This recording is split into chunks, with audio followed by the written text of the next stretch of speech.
Hello and welcome to Empowered Bites. I am Dr. Rachel, and welcome to our mini-series focused on delicious food and restaurants that do it right. I am on a mission to find amazing food and chefs that combine the beauty of gastronomy and health. Today, I visit Just Be Kitchen in Denver, Colorado, and I'm joined by Tam John. She is the author of the book, A Fresh Wellness Mindset, and founder of Eat Right, Live Well, an integrative and functional approach to smarter self-care. Let's dive right in.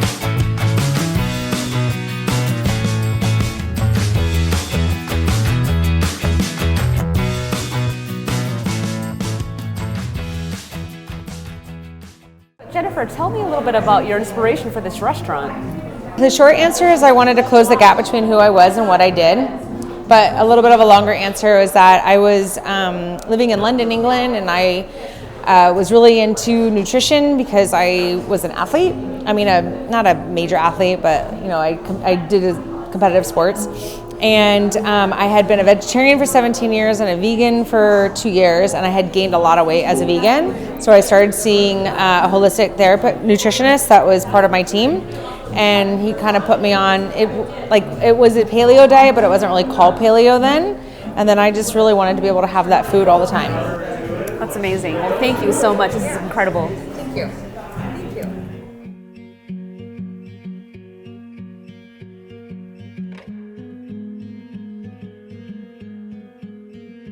Okay, this is the Crave burger. It's 100% grass-fed beef. It comes with a side of arugula salad with a lemon oregano dressing. The bun is arrowroot and almond flour base. So it's gluten-free? Everything is 100% gluten, grain, refined sugar, dairy, soy, peanut, corn, and legume-free. Awesome. Yeah. This has got grass-fed cheddar added onto it, and then it's some pulled pork and our house pickles, and the bun is almond and arrowroot flour. Awesome. Yeah. This is the Passion vegetable curry. It is in a coconut curry sauce on bed of cauliflower rice, and then it's got roasted vegetables, Brussels, butternut squash, mushrooms, and parsnips in there, topped with a little bit of garnish, and it's also nut-free and vegan. Sounds amazing. Yeah, it's called the Passion. All of our dishes are named after different states of well-being. Lovely. Yeah.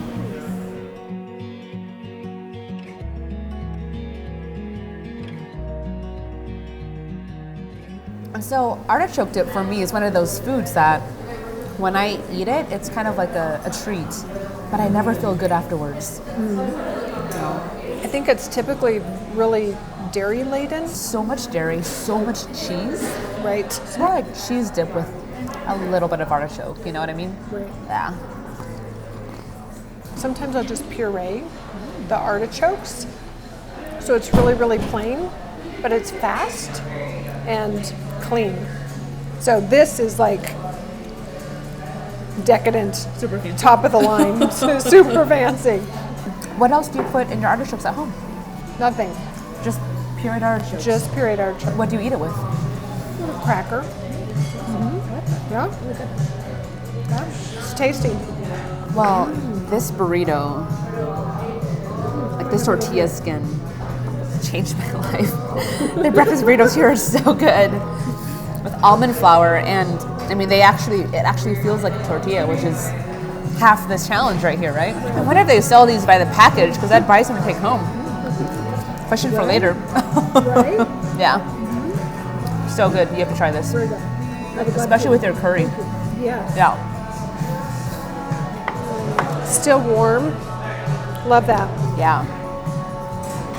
So for me, the reason why I ordered the cheeseburger was a big part of my nutritional journey started with the dilemma of a cheeseburger. I was at Ted Montana's Grill. It's kind of an upscale hamburger place. And gosh, this was probably about 10 years ago when I'd first moved back to Denver after graduating from Palmer Chiropractic College. And I was there with all my friends, and I remember staring at my dish and wondering what was so unhealthy about a cheeseburger. Because everyone thinks that they're unhealthy for you, right? Everyone knows. Cheeseburger. Bad rap, like, yeah. So I was sitting there and I was thinking, okay, So we've got the meat, the protein. That can't be bad. And then we have, cheese. Okay, maybe the cheese. And then we have vegetables, which vegetables can't be bad. And then we have the bun. I mean, everyone says that eating grains is good for you, so that should be okay. The fries, that makes sense. Fries can't be good for you. So I was trying to figure out what made my food so unhealthy. Couldn't figure it out. So you were just out of chiropractic, and did you eat the hamburger? I did. I ate it, Of course. but I was unsure about feeling guilty about it. Like, should I feel guilty about it? What about this dish is intrinsically so bad, right? I would prefer to banish all guilt of any kind.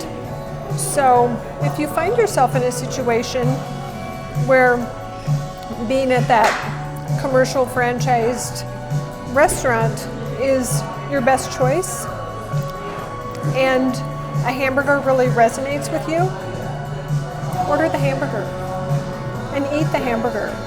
And while you're eating it, really savor it, really notice what it tastes like. I think we can tend to sometimes think like, well, I shouldn't be eating this, and have the guilt.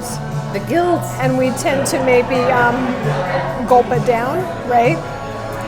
But oh my gosh, a hamburger like this. Now this you want to like savor for sure. Right. So let's deconstruct this cheeseburger here, right? So we have a bun, and it's this grain-free bun. So the nutrient density has just gone up big time with that, right? And I can already tell, just having taken a few bites of this, that I'm not able to finish this. There's so much nutrition in here. Right.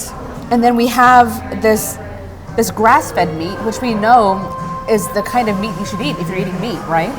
There's so much antibiotics that's used in meat these days. That's baffling. It's awful.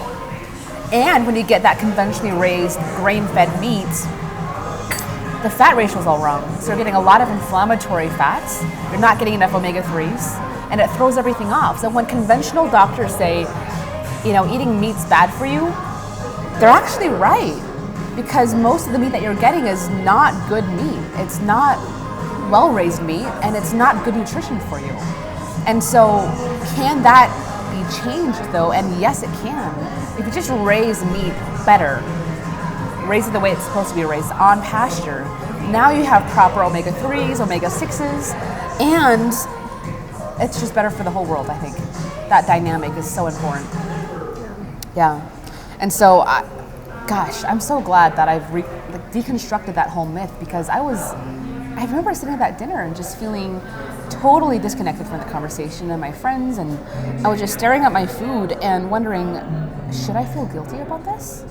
This food have to be so difficult? Like, this is obviously delicious, it's gonna fill me up, but why do I feel so guilty about this? And can I feel better about it? So my mantra is, any food you want to eat can be done in the most pristine way possible. It's possible. So there's no deprivation that needs to happen. And either you have to get really scrappy in your own home kitchen, or you find places like this that are doing it right, and it's delicious. I love what you noticed about the satisfaction factor with the real lively ingredients, because it is so true that food is designed to satiate us. So when we have ample nourishment, our body signals us to say, thank you, I'm good, and we don't have a need to finish everything. I liken it to if you were to ever remember sitting with a bag of something processed and packaged. Oh, yes. And the last one tastes the same as the first one. And soon thereafter, you're hungry again. Yes. So I just love the real ingredients for that matter. I just feel like I'm really doing the right thing. Right. Absolutely. And it is so true. We are what we eat eats, right? Yeah. It sounds, I think Michael Pollan said it first, to give due credit. But it's It's really important. Your body just knows what to do with all of this delicious ingredients. I'm obsessed with the notion that your cravings shouldn't be beat down. You know, your food cravings aren't something to fight, and we really think it is. It's crazy because America has really bought into this idea that delicious food is bad food. You know what I mean? And healthy food are these little shakes and these little boxed foods. There's no deliciousness in it at all, and you've got to be on a diet if you're being good, and it's just not true. Cravings are critical for knowing what you need. If you just listen to what the body is saying, right? And that piece is huge, because what else do you get several times in a day that gives you an idea as to what your body needs to nourish it? I think cravings are very important. They have to be listened to.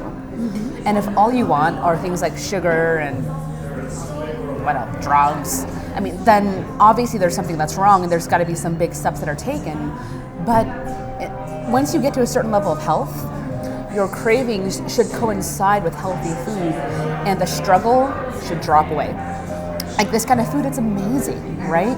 Golden milk, as an example, is what I have people do instead of coffee in the morning. Because the ritual of coffee is half of the beauty in coffee. It's like you get up, get this hot mug, especially in the wintertime, and it tastes so good, and it feels so good.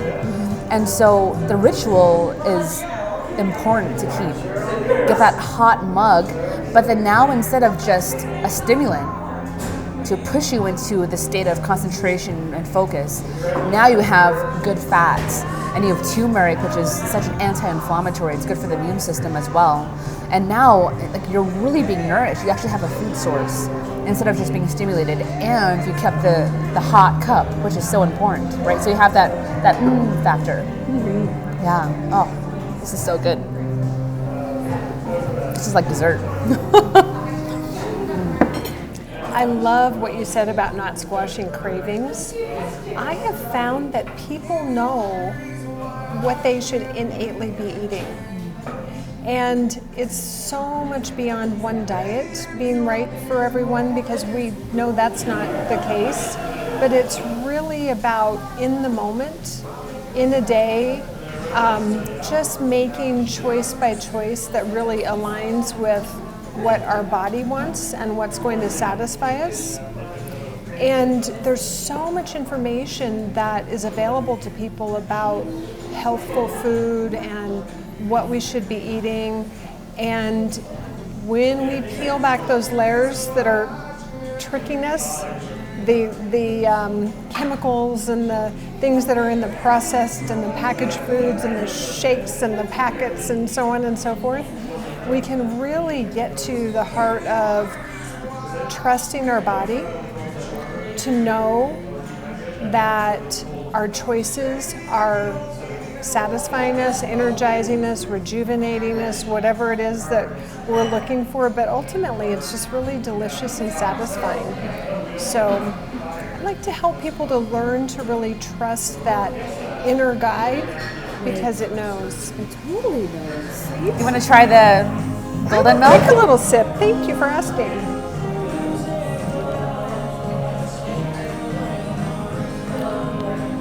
They do that really, really well. They do it really well. Yeah, that is yummy. I like a lot of cinnamon. Yes. Cinnamon is so good for you. Yeah, you know, when I was buying the ingredients for my own turmeric milk at home, they sell two different kinds of cinnamons at the spice shop. Okay. They have the normal cinnamon that you think of when you think of, you know, holiday treats and holiday cookies, but they have this Ceylon cinnamon, which is supposed to be a healing cinnamon. Okay. And when I was down at Costa Rica a few years ago, they actually were stripping this bark, the cinnamon bark, off of these cinnamon trees. And that's what the locals use for any illness you have. You drink the Ceylon cinnamon mixture. So if you have a tummy ache, that's what you drink. If you have a fever, that's what you drink. That's a good tip. Yeah. Really good tip. And it tastes I mean, a little different, but it's still delicious. I wonder if you can grate cinnamon like you would grate a little nutmeg. Yeah. I don't know. Yeah. So that's what I use, and it tastes the same, if not better. So. It's delicious. Oh man. Do you make a golden milk in the mornings? I do. Is that your... Actually for me, it's a nighttime kind of drink. Yeah, me too. In the mornings, I go for bone broth because sweets in the morning reminds me of things like pancakes in the morning. It just didn't feel good to me when I was a kid. And, it was always a stress of having to eat, and I didn't feel like eating. And anything that was sweet, like pancakes or an energy shake that was some chocolate flavor, really turned my stomach.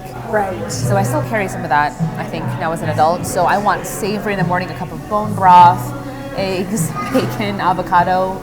Even a salad with chicken breast is my kind of breakfast. I love that. That's just the way you're made. So you say you still have some of that. It's like you're keeping it. I know. You do. But nighttime comes the sweets, right? And so this is the kind of sweet that you do. I've got a lot of patients that even have some form of insomnia, right? When they're not either falling asleep the right way or they're up within a few hours and they can't go back to sleep.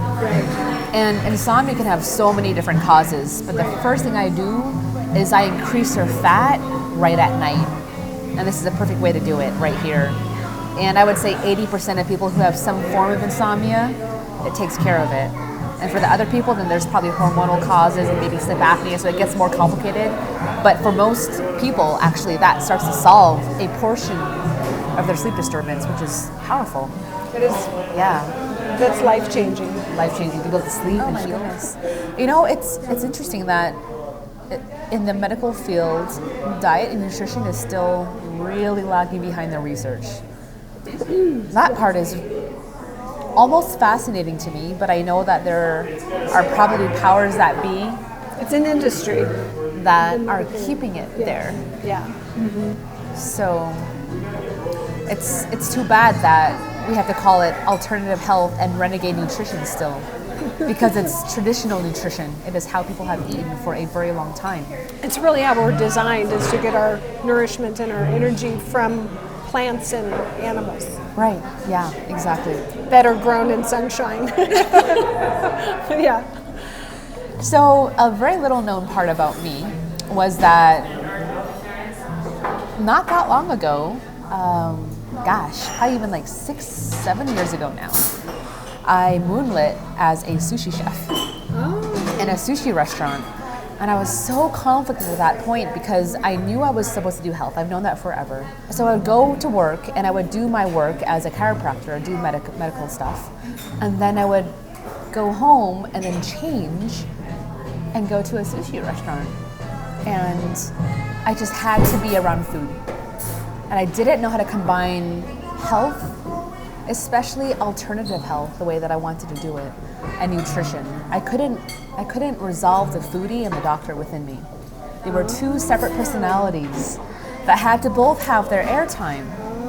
Isn't that crazy? Doctor meets foodie. I can see it now, for sure. So I'd go to this sushi restaurant, and I was just an apprentice, so I was making minimal wage, but I had to be around the food. And it was inexplicable. And no one at the restaurant knew what I was doing there because I shouldn't have been there as a doctor. But I just had to be around food. So I'd go and prep fish, and I would go and cut scallions, and I would go and fry gluten tempura in the rancid oils. And so there was so much that was just not congruent to what I knew in terms of health and nutrition. But I didn't think there was any other way to do it. And so I had my two personalities. I had the doctor, then I had the sushi apprentice that would go and bring smiles to people's faces because I was giving them food. That is interesting. I think there's some commonality between trades and people and what we choose to do. I know an acupuncturist who was a pastry chef, and a restaurant that she worked in New York, she would talk about how horrific the oil was and how infrequently it was changed, and she's like, oh my, so I think it just is, we just all have our journeys, and so I think it's just also embracing where we are and where our clients and our patients are, and knowing that we're where we're meant to be, dare I say. And it's all unfolding. And it's almost like I was mentioning earlier about our bodies know innately, we know innately what our bodies need. So I think it's learning to listen along the way. Like it may not make any sense. Yes. So how do you feel about more frequent eating versus eating a larger meal 3 times, and maybe even tying in intermittent fasting into that question? So the common thing these days that you hear is healthy is to eat small little meals through the day. Unless there's something specific going on with you, health-wise, I don't think so. Right. I really don't think so. Mm-hmm. The human body has been designed to feast and famine, and we're good at that. Right. Unless you put sugar in the mix. Mm-hmm. Once you put sugar in the mix, that completely disrupts the body's biochemistry, and it stops doing that very well. And then you get dependent on sugar, and you have fuel to burn for this long, and then you have to eat snacks. Yeah. And humans would have not survived back in the day if we were snacking as a requirement several times a day. What if you didn't catch your food?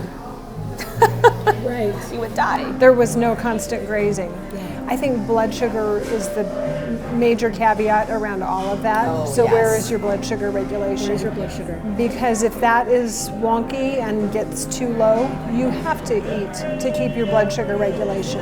But it's what you're eating. But that constant eating is so disruptive to how your body's secreting insulin, because you can just wear yourself out. Exactly. I'm trying not to use words like pancreas. Right. Oh man, that's so true. And it's and the people that are the most hypoglycemic, so the ones that are snacking all the time, Yes. are often the ones that are not hungry in the morning and drink coffee and go to work. Right. And then they're snacking because you started out by kicking yourself with the caffeine Right. and getting excited without fuel. Right. And then now you're just on that sugar roller coaster. You have to keep fueling. Right. And so that kind of eating should only be appropriate for that hypoglycemic as they're starting to go into a fat burning mode, starting to train their body, and you're fueling them several times a day with that fat and that protein. And pretty soon the body goes, oh, I get it. And then it snaps into that long burning mode. And then you can actually start getting those snacks pulled apart or eliminated completely, because now the body knows how to feast and famine appropriately, and it's not pushing out insulin all day long. Insulin's a storage hormone, and eventually that equals fat gain, right? Sugar, insulin, fat. So yeah, and it's that grass-fed protein and that good fat and those vegetables that keep you steady, and then you're hungry, but there's not that emotionality and that desperation with that. Right. That part's not healthy. Right. Yeah. Right. Do you like, pardon me, do you like intermittent fasting? I do. Mm-hmm. I do. For my hyperglycemics, so my pre-diabetics and diabetics, Right. that's almost always part of the regimen. So for a 12 to 14 hours from dinner to breakfast? Yes. Yep. So it just depends where you are. You got to be specific to where you are, so you can cater your diet to what you need. Right. It's not a one-size-fits-all at all. It can't be that way. How do you suggest people work into that if they're used to grazing all night long? Well, the people that are used to grazing all the time are usually not your hyperglycemics, they're your hypoglycemics. So they're low with the blood sugar, and they have to keep bumping themselves up to get into their cognitive and productive stages. It's people that are the diabetics or the pre-diabetics, they feel good all the time. And the thought of skipping a meal, not as stressful for them, actually. So it's actually not hard for a lot of them to go into that kind of intermittent fasting. The only challenge is that they still have to eat very well when they are not fasting, right? Mm-hmm. So it's not hard for them, actually. Okay, well, this is fun. Let's do this again sometime. I would love to. Thing is, will it be here? Like, where else could we go? I know, this place really just... This is like a tough Mecca. act to follow. I know. It's good. Yeah. Thank you. You're welcome. It's lovely.